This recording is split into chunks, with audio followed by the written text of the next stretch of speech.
While Europe was still burning witches in mud huts, a black queen commanded 120,000 soldiers and controlled trade routes worth billions in today's money. Her name was deliberately erased from your textbooks. She wasn't alone. 5 African queens built empires so powerful that European kings begged for their gold, then rewrote history to pretend they never existed. This is their story. Let's go back, way back. We're talking about a time when the word Europe barely meant anything. When Rome was just getting started and Greece was still figuring out democracy. During these centuries, while tribal villages dotted the European landscape, African queens were already commanding armies of thousands, building architectural marvels, and controlling trade routes that connected 3 continents. These weren't ceremonial figureheads wearing crowns for show. These were military generals who led from the front lines. Economic masterminds who controlled resources that made kingdoms rich beyond measure. Builders of civilizations so advanced that when Europeans finally arrived centuries later, they literally couldn't believe black people had created them. But here's the thing they don't teach you in school. Here's the part that gets conveniently left out of every history textbook you've ever opened. European colonizers didn't just conquer Africa. They waged a war on African memory itself. They systematically destroyed libraries, burned ancient texts, melted down golden artifacts, and demolished temples. They renamed cities, redrew maps, and when they found archaeological evidence they couldn't destroy, they simply lied about who built it. They claimed Egyptians weren't really African. They said Nubians were actually more Middle Eastern. They looked at stone cities in Zimbabwe and declared with absolute confidence that Africans couldn't possibly have built something so sophisticated. It must have been foreigners. It must have been anyone else. This wasn't accidental. This was policy. Because if you're going to enslave millions of people, if you're going to colonize an entire continent and extract its wealth for centuries, you need a story that justifies it. You need the world to believe that these people had no civilization, no history, no greatness.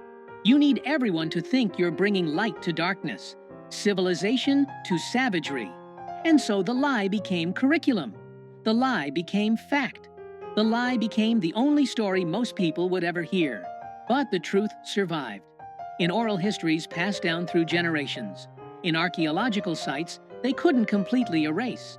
In ancient texts written by Greeks, Romans, and Arabs who actually visited these kingdoms and wrote about their magnificence. And in the stories of 5 queens whose power was so undeniable that even centuries of erasure couldn't completely bury them. The first queen we need to talk about lived almost 3,000 years ago. Her name was Makeda, though you might know her as the Queen of Sheba. She ruled a kingdom that spanned modern-day Ethiopia and Yemen, and she controlled something that made her phenomenally wealthy: frankincense and myrrh. If you've only heard those words in Christmas carols, understand this.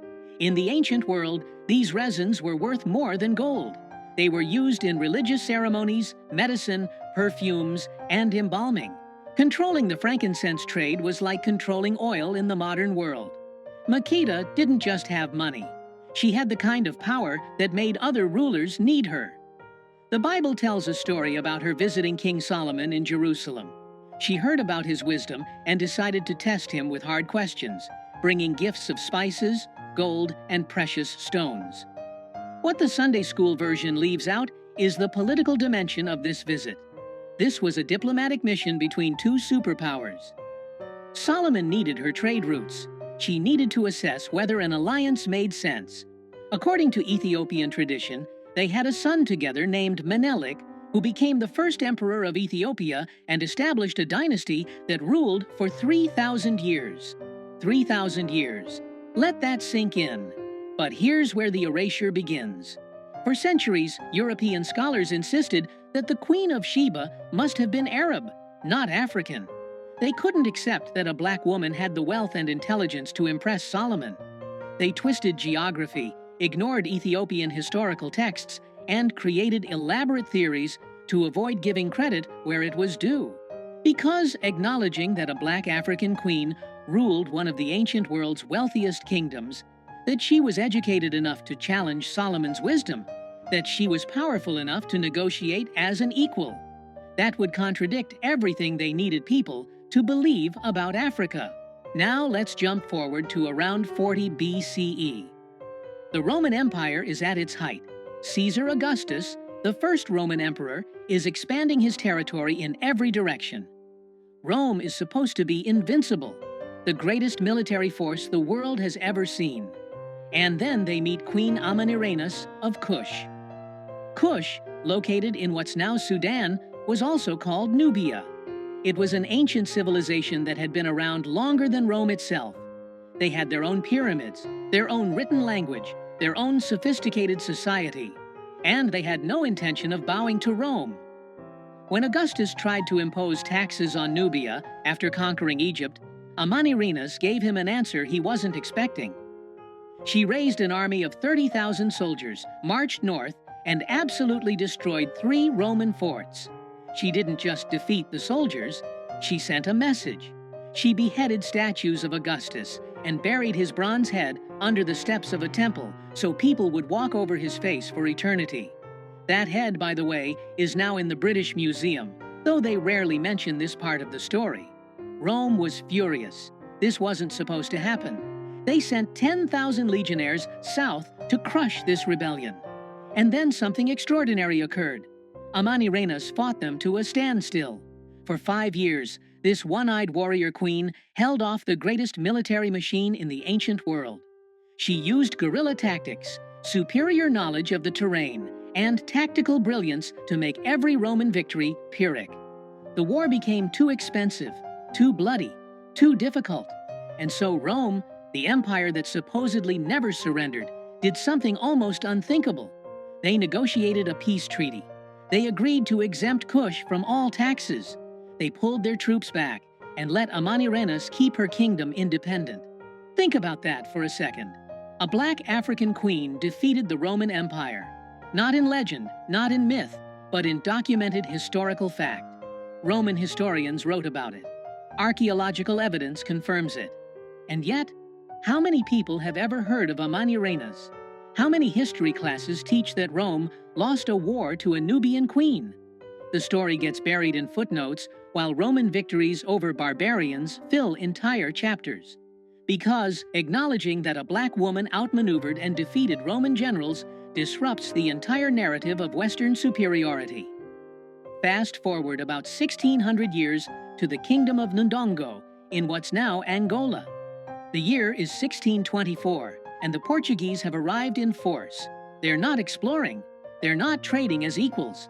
They're hunting for slaves to fuel the transatlantic trade that will devastate Africa for centuries.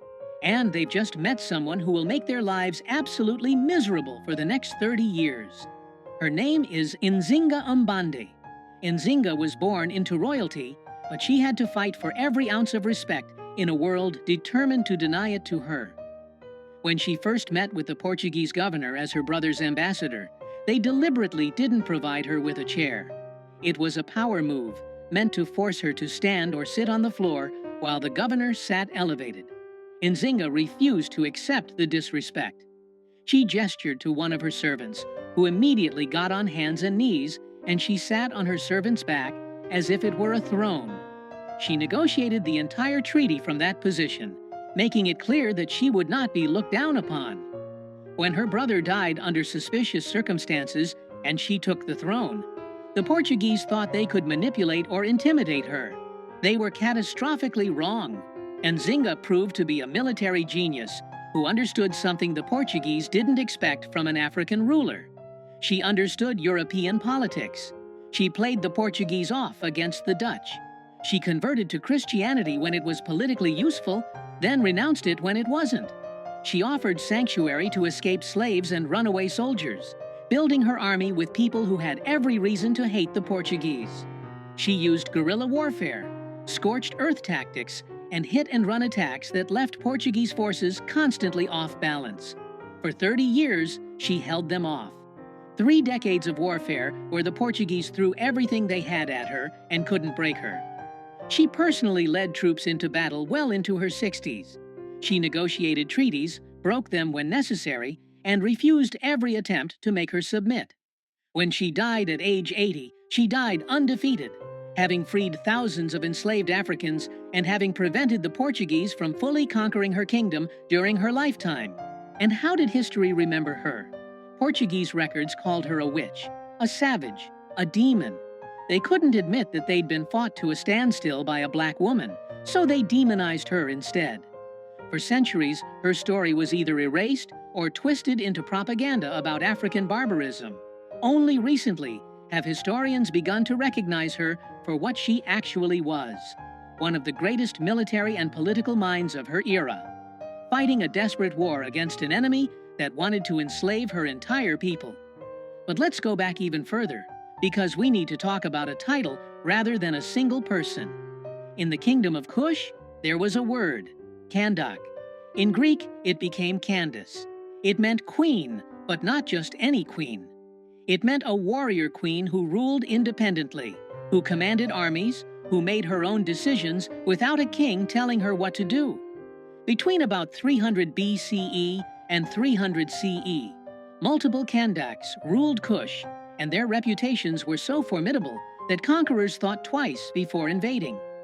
When Alexander the Great was sweeping across the known world, conquering everything in his path, he reached the borders of Nubia and stopped. Ancient sources suggest he heard about the Kandaks and their military prowess, and decided the fight wasn't worth it. Think about that.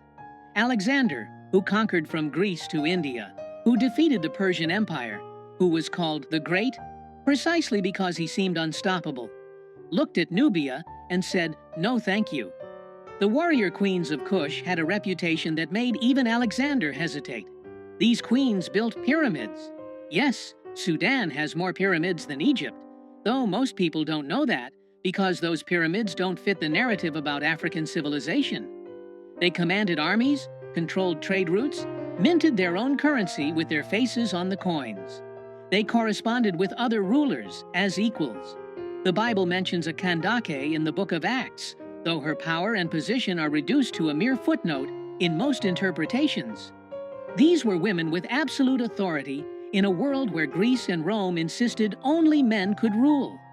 And yet their existence has been minimized, footnoted, or erased from popular history. Now let's talk about Queen Amina of Zazzau, who ruled in what's now northern Nigeria from about 1533 to 1610. Amina came to power in the Hausa Kingdom at a time when the trans-Saharan trade routes were the highways of African commerce. Salt, gold, ivory, and enslaved people moved along these routes, making whoever controlled them extraordinarily wealthy. Amina decided she wanted to control them all. She took command of the army and began expanding Zazzau's territory through a combination of military conquest and strategic alliances. She personally led her troops into battle, commanding forces of up to 20,000 soldiers. Everywhere she conquered, she built fortified walls around the cities, some of which still stand today as testament to her reign. She ruled for 34 years, never married because she refused to share power, and rejected every attempt by European traders arriving on Africa's coast to establish protective relationships that would have undermined her authority. Her kingdom became one of the wealthiest in West Africa. Her military innovations influenced regional warfare for generations. And yet, when British colonizers arrived centuries later and heard stories about her, they declared she was probably a myth. African people couldn't possibly have had a queen that powerful, that successful, that militarily brilliant. It must be exaggerated folklore. Never mind the oral histories that had preserved her story in remarkable detail. Never mind the archaeological evidence. Never mind that other documented historical sources confirmed her existence. The British needed Africans to seem primitive, uncivilized, incapable of self-governance. A queen like Amina contradicted that story, so they simply dismissed her as legend until modern archaeology proved them wrong. Do you see the pattern now? Do you understand what was done? It wasn't just about conquering territory, it was about conquering memory. Because if people know their ancestors built empires, ruled kingdoms, defeated Roman legions, and commanded vast wealth, they won't accept being treated as inferior. They'll know their subjugation is a lie. and so the records had to be destroyed. The libraries of Timbuktu, containing hundreds of thousands of manuscripts documenting African history, science, and literature, were burned. The gold artifacts that proved African metallurgical sophistication were melted down. The stone buildings were attributed to anyone except the Africans who actually built them. And the powerful women who ruled were either erased entirely or reduced to footnotes, their power stripped away, their accomplishments minimized. The lie they told was simple. Africa had no civilization before Europe arrived. Africans had no history worth teaching. Black people built nothing, invented nothing, ruled nothing. Everything good in Africa must have come from outside. This lie justified slavery, because how could it be wrong to enslave people who had never achieved anything on their own? This lie justified colonization, because Europeans were supposedly bringing civilization to darkness. This lie justified theft, because the resources of Africa belonged to whoever was sophisticated enough to extract them, and Africans supposedly weren't. But here's the truth they tried to bury. When Europeans finally reached West Africa in the 1400s, they found cities that dazzled them. They found the Mali Empire with a GDP that dwarfed medieval Europe. They found Timbuktu with universities older than Oxford, where scholars studied mathematics, astronomy, law, and medicine. They found Benin with bronze casting so technically advanced that Europeans couldn't figure out how it was done and assumed it must have been imported. They found Great Zimbabwe with stone architecture so sophisticated that colonizers spent decades insisting Phoenicians or Arabs must have built it, because accepting that Africans created it was ideologically impossible. They found Mansa Musa, a black emperor who went on Hajj to Mecca and gave away so much gold along the way that he crashed the Mediterranean economy for years. He was literally too rich for the economic systems of his time to handle. He built libraries, universities, and mosques. He turned Timbuktu into an intellectual center of the Islamic world. And he did all of this while ruling an empire larger than Western Europe. And yes, they found evidence of these 5 queens and dozens more like them. Women who commanded armies while European women couldn't own property. Women who controlled trade routes while European women were burned as witches if they were too educated. Women who built dynasties that lasted longer than most European kingdoms existed. African civilizations didn't fall because they were primitive or inferior. They were systematically destroyed by the transatlantic slave trade and European colonization. Over 400 years, an estimated 12 to 15 million Africans were kidnapped and enslaved. Entire regions were depopulated. Sophisticated political structures were deliberately shattered. Economic systems were redirected to serve European interests. And then, when colonizers had finished extracting wealth and destroying societies, they pointed at the devastation they'd caused and said, "See? They were never civilized to begin with." The evidence of the lie is everywhere if you know where to look. Ancient Greek historians like Herodotus openly wrote about traveling to Africa and learning from African scholars. The Bible is full of references to powerful African kingdoms. Cush is mentioned repeatedly. Ethiopia is referenced throughout. Roman coins show extensive trade with Nubian empires. Medieval Arab scholars wrote detailed accounts of visiting West African kingdoms and being amazed by their wealth and sophistication. The proof was never actually hidden. It was just ignored, dismissed, or reinterpreted to maintain the narrative of African inferiority. But by the 1800s, when colonization was reaching its peak, this history was being actively suppressed. It was classified or hidden in archives where only scholars could access it. It was removed from educational curricula. It was declared unreliable or exaggerated. Because if people knew that Africa had queens ruling empires, while Europe was barely literate, how could you justify the colonial project? If people knew that Africans had sophisticated political systems, advanced architecture, and thriving universities, how could you claim they needed European civilization? The most revolutionary act, it turns out, is remembering. It's refusing to accept the sanitized, whitewashed version of history that makes European dominance seem natural and inevitable. It's digging up the stories they tried to bury and shouting them loud enough that they can't be ignored anymore. These 5 queens weren't exceptions. They weren't rare anomalies in an otherwise primitive continent. They were products of sophisticated societies that valued different things than European societies did. Societies where women could hold ultimate power, where military prowess mattered more than gender, where wealth and learning flourished long before Europe emerged from its dark ages. Their stories weren't lost. They were stolen, deliberately, systematically, as part of a centuries-long campaign to make people forget that Black civilizations built empires, that Black rulers commanded respect from other world powers, that Black people have always been capable of extraordinary achievement when not subjected to systematic oppression and erasure. History is written by conquerors, yes, but the truth survives. It survives in the archaeological evidence they couldn't completely destroy. It survives in oral traditions passed down through generations, despite every attempt to silence them. It survives in the ancient texts that documented these kingdoms before anyone had a political reason to pretend they didn't exist. And it survives in the DNA of every person descended from these civilizations, carrying the legacy of queens and emperors, whether they know it or not. Erasing a people's past is how you control their future. If you don't know your ancestors built empires, commanded armies, accumulated wealth that made European kings jealous, and ruled with wisdom that other civilizations respected, then you might believe the lie that you're inherently inferior. You might accept subjugation as natural. You might not fight for the power that is your birthright, but resistance is Black history. From Amanirenas defeating Rome to Nzinga fighting Portuguese colonizers, from the Kandakes building pyramids to Amina expanding kingdoms, every generation has fought erasure.